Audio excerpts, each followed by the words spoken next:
Welcome to today's deep dive.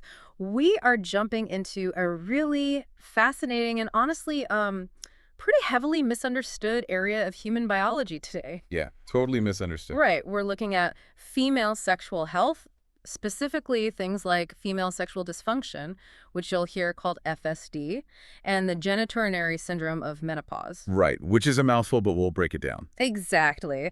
And we've gathered a massive stack of sources for you today. I mean, we were pulling from gold standard clinical trials, huge meta-analyses, psychological studies, and even the official NICE medical guidelines out of the UK. It's a lot of data. It is.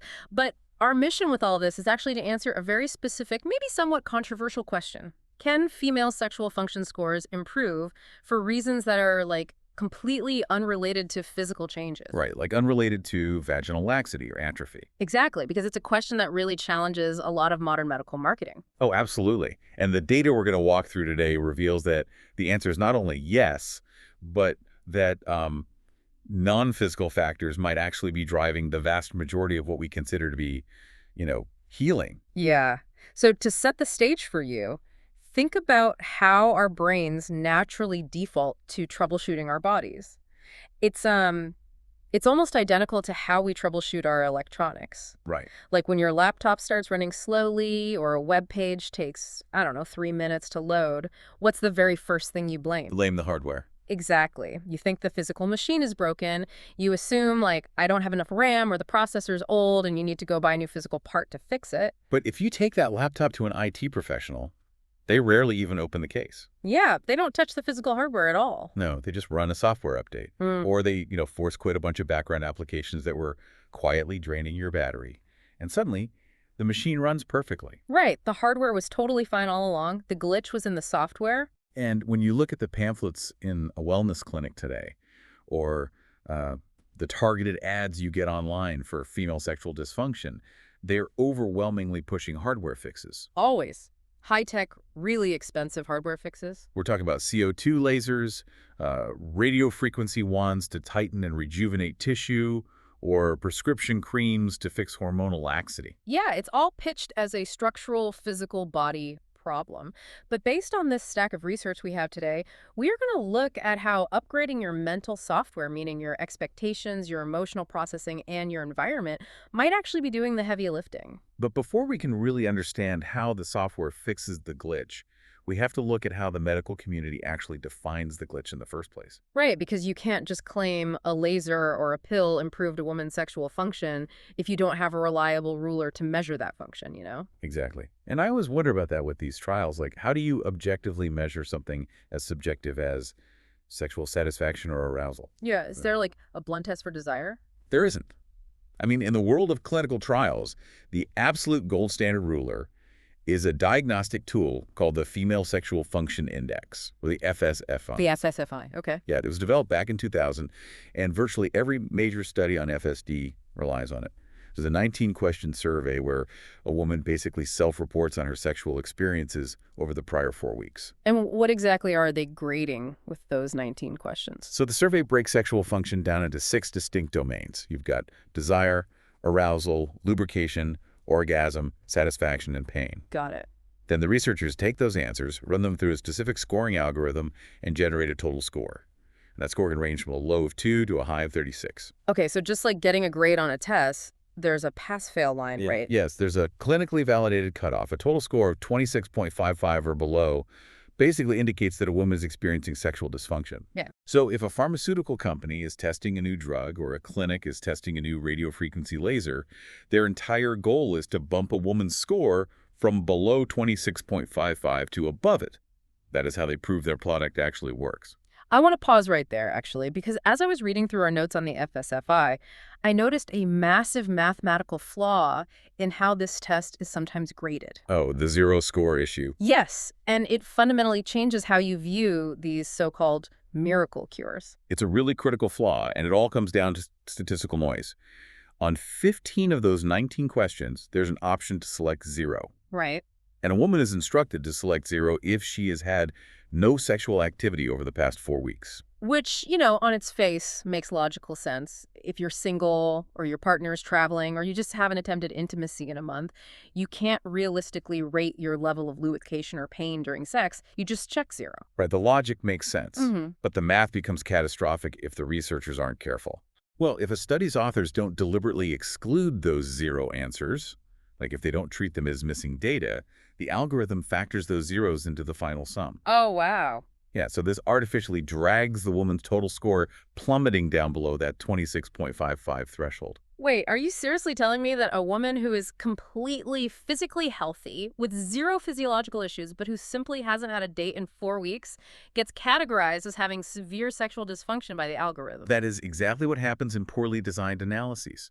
The research we have shows that if this scoring flaw is ignored, the reported rates of sexual dysfunction in a study population can artificially jump from 52% to 60%. That is an 8% swing, Yeah, based entirely on a math error, not a physical symptom. exactly. So if we look at women enrolling in a 12-week clinical trial for a new FSD treatment, I mean, if a woman is in a trial, she's probably feeling optimistic, right? Right, she's actively focusing on her sexual health. She is highly motivated. And human behavior dictates that because she is in a trial, she is very likely going to attempt intimacy more frequently, just to see if the treatment is working. And the moment she attempts intimacy, she stops checking the 0 box for no sexual activity. Precisely. Her score automatically goes up mathematically just because the zeros are gone. Wow. So the hardware, her physical body hasn't necessarily changed at all. The treatment might be doing absolutely nothing. She's just trying more often. Yeah, that behavioral shift is incredibly powerful. And it perfectly sets up the biggest revelation in the data. Which is? Well, if just participating in a trial and attempting intimacy changes a woman's score, we have to look at what happens to the women in these trials who are unknowingly given fake treatments. The placebo groups. Because if the physical hardware is the only thing that matters, the fake treatment should do absolutely nothing, right? The score shouldn't change. That's the assumption. But a massive meta-analysis of 8 randomized controlled trials basically shattered that assumption. Oh, really? Yeah. We're talking about highly controlled data involving nearly 4,000 women testing FSD drugs, including flibanserin, which is often referred to in the media as the female Viagra. Oh, right. I've heard of that. So what did the placebo group look like compared to the women taking the real drug? Okay, so the women taking the actual active medication saw their FSFI scores improve by 5.35 points. Okay, 5.35. But the women who were taking a completely inactive sugar pill, a physical treatment that did absolutely nothing to their biology, they saw their scores improve by 3.62 points. Wait, what? So the placebo effect accounted for 67.7% of the total treatment effect. Yes. Almost 68% of the improvement came from a sugar pill. The active chemical in the drug is only doing a tiny fraction of the actual work. It's wild, right? Yeah. It forces us to realize that the vast majority of the improvement is generated entirely by the woman's mind. Her expectation that she's receiving help literally creates a physiological improvement in her body. Okay, I mean, I can almost wrap my head around a pill having a placebo effect because we see that with headaches and pain medication all the time. Sure. But does this apply to the physical structural treatments like the lasers? Because vaginal laxity loose tissue is a very physical structural issue. You can't just think your tissue into tightening. You would think so, Yeah. but the data says otherwise. Yeah. There was a specific trial testing transcutaneous temperature-controlled radiofrequency, or TTCRF. Okay. It's a device that uses heat to theoretically stimulate collagen and tighten vaginal tissue. They split the women into 2 groups. The treatment group got the real heat. And the other group? The sham group had the probe inserted, Oh. but the machine was turned off. No radiofrequency energy was delivered at all. A completely fake procedure. And their scores still improved? The sham group's FSFI scores improved significantly over the course of 6 months. But honestly, the most staggering detail is that researchers tracked a very specific physical symptom of laxity called vaginal flatus, which is basically air passing from the vagina. Okay. The women in the sham group reported that this structural physical symptom significantly improved. From a deactivated wand? I have to interject here because this really reminds me of the pedestrian crosswalk buttons in major cities like New York. You know those silver buttons you press when you want the walk sign to appear? Most people don't know this, but a huge percentage of those buttons were actually deactivated decades ago when traffic lights became automated. They aren't wired to anything. Exactly. They are mechanical placebos. Yet if you stand at a corner, you will watch person after person aggressively press that button. Yeah, they really mash it. Yes, Hmm. because the simple act of pressing the button upgrades your mental software. When you press it, you feel proactive. It fundamentally lowers your anxiety about standing in the cold waiting for the light. Right. You feel like you have agency and control over the situation, which actually changes your physiological experience of waiting. Even though the hardware of the button is completely dead, your brain runs a better program. That is a brilliant way to conceptualize what happens in these trials. The act of seeking treatment, having a doctor listen to you, and undergoing a procedure, even a fake one, makes a woman feel proactive. Yeah. In fact, the UK's NICE guidelines, which review medical evidence super rigorously, looked at a trial comparing three things: high-tech fractional CO2 laser therapy, standard prescription estrogen cream, and a basic over-the-counter vaginal lubricant. Wait, they're putting a highly expensive laser up against a $5 tube of basic lube. Yes. And at 14 weeks, they found no statistically significant difference in the FSFI score improvements between the three groups. That is mind-blowing. How is that even biologically possible? How does the brain trick the body into improving physical lubrication and arousal just because of expectation? Well, researchers note that the placebo response in these sexual function trials usually peaks around 4 weeks. Okay. And that peak correlates directly with an increased frequency of satisfying sexual encounters. Here's the mechanism. The expectation that the treatment is working significantly reduces the woman's baseline performance anxiety. Makes sense. When anxiety drops, the pelvic floor relaxes, Mm-hmm. and the parasympathetic nervous system engages, which is what allows for better blood flow and natural lubrication. Wow. That leads to a satisfying sexual encounter, which then reinforces the belief that the treatment is working. So the expectation of arousal literally creates the biological environment necessary for arousal. Precisely. The software updates the hardware. Okay, so if a woman's own mind and her own expectations are responsible for nearly 68% of the improvement, what happens when we look outside of her own head? I mean, Because sex doesn't happen in a vacuum, Yeah. right? It usually involves another person. Mhm. If her mental state is the key, what happens when that mental state is being influenced or actively sabotaged by a partner? This is where we shift from looking at the individual to looking at the relational environment.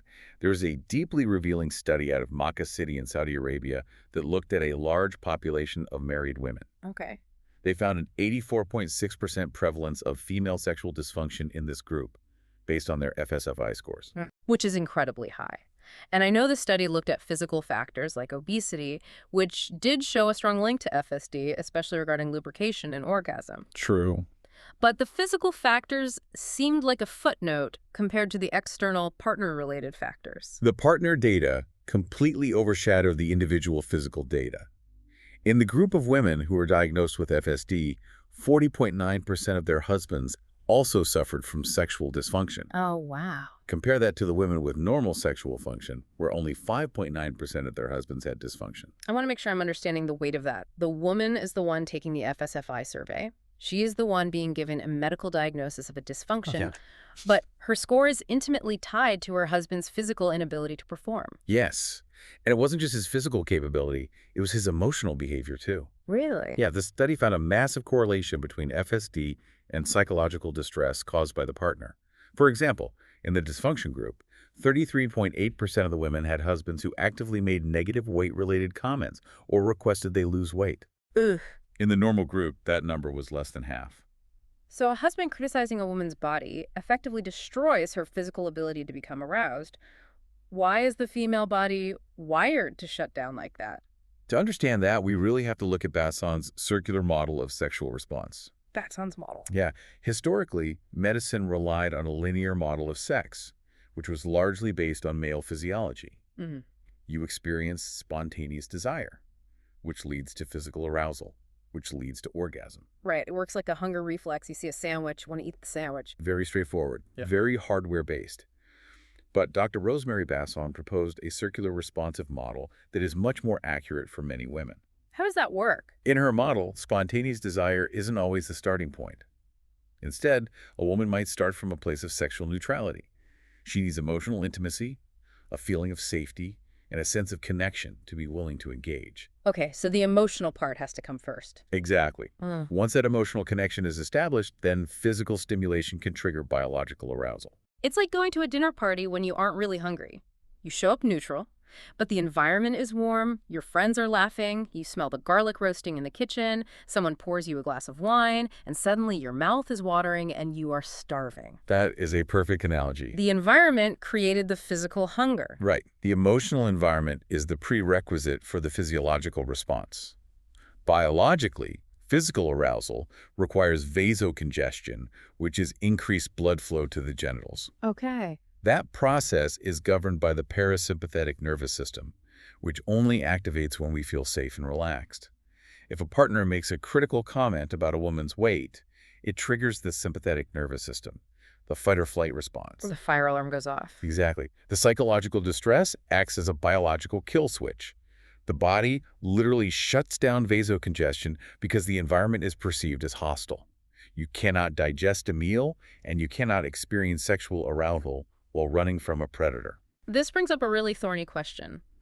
Based on this data, are we essentially diagnosing women with a medical condition when they might actually just have a bad partner condition? It's a huge issue. Like the FSFI is holding the woman's physiological score hostage based on her partner's emotional behavior. It is a critical debate in the field right now. Yeah. If a woman is experiencing severe emotional disconnect or dealing with a highly critical partner, assigning a primary medical diagnosis of physiological sexual dysfunction might be completely missing the root cause. Yeah, absolutely. The symptom is physical lack of lubrication, low arousal, but the etiology, the origin of the disease, is relational. So if a woman finds herself in this situation, she wants to improve her sexual function, but she can't instantly cure her partner's dysfunction, and she can't control the comments they make.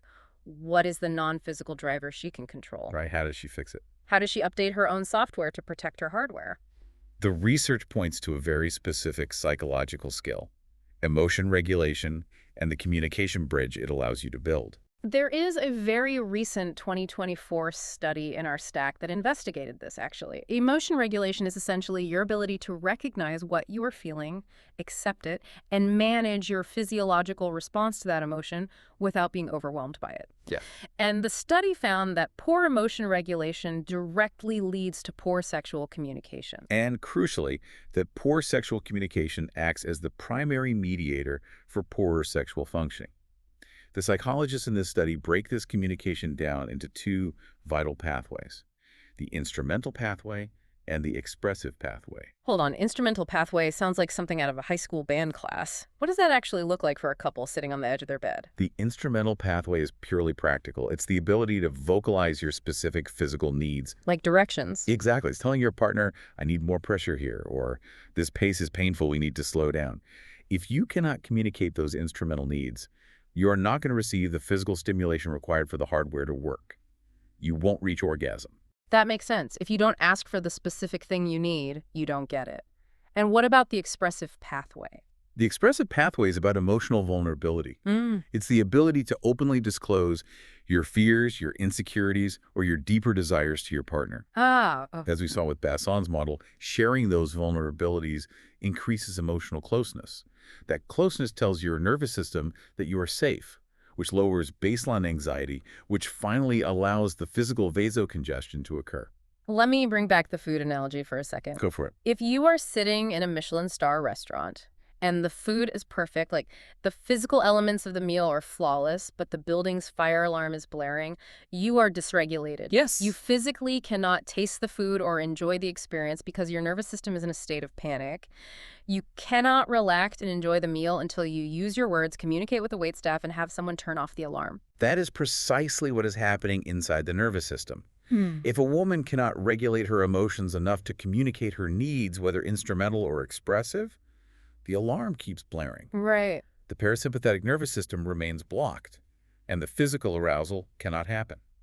And there was one specific finding in that 2024 study that totally challenged my assumptions. About age. Yes. Culturally, we tend to think that as you age, you get wiser, you care less about what people think of you, and you become a much more direct communicator. But this study looked at age and found the exact opposite. They did. The data revealed that older women who suffer from emotion dysregulation actually have worse sexual communication than younger women. Why would that be? You would think a 60-year-old would have an easier time speaking her mind than a 25-year-old. Well, you have to look at the historical and cultural context. Yeah. Chronic emotion dysregulation compounds over decades. Right, it builds up. Exactly.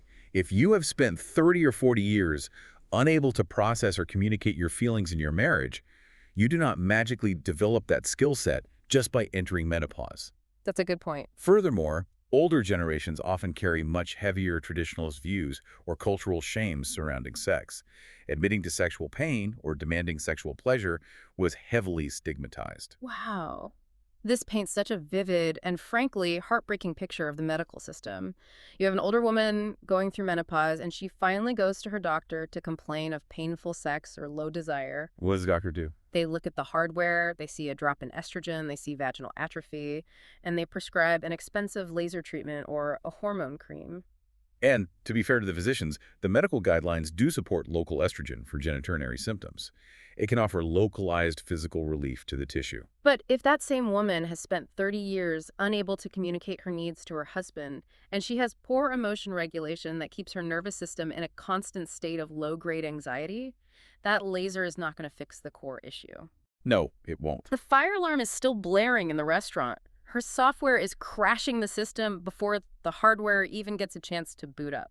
The physical intervention might remodel the vaginal tissue, but if the expressive and instrumental communication pathways remain blocked, her FSFI score, her actual lived experience of sexual function, will likely remain exactly where it is.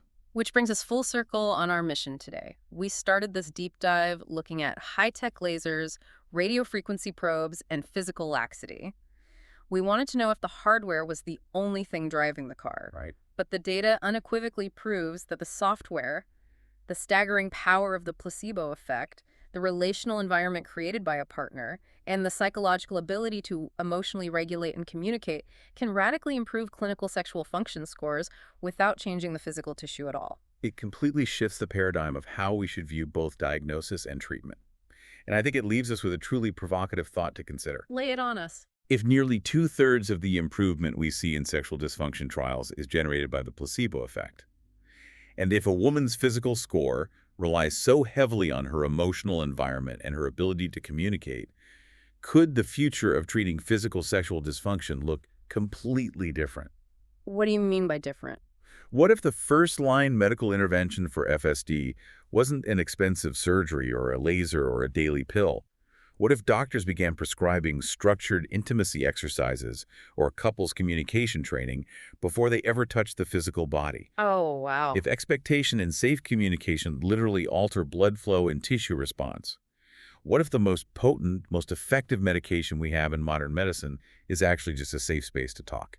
That is a brilliant and challenging question to end on. It forces you to rethink everything you thought you knew about the mind-body connection. Next time you feel like your hardware is glitching, take a second to check what software program you're currently running. Thank you so much for joining us for this deep dive into the data. We'll see you next time.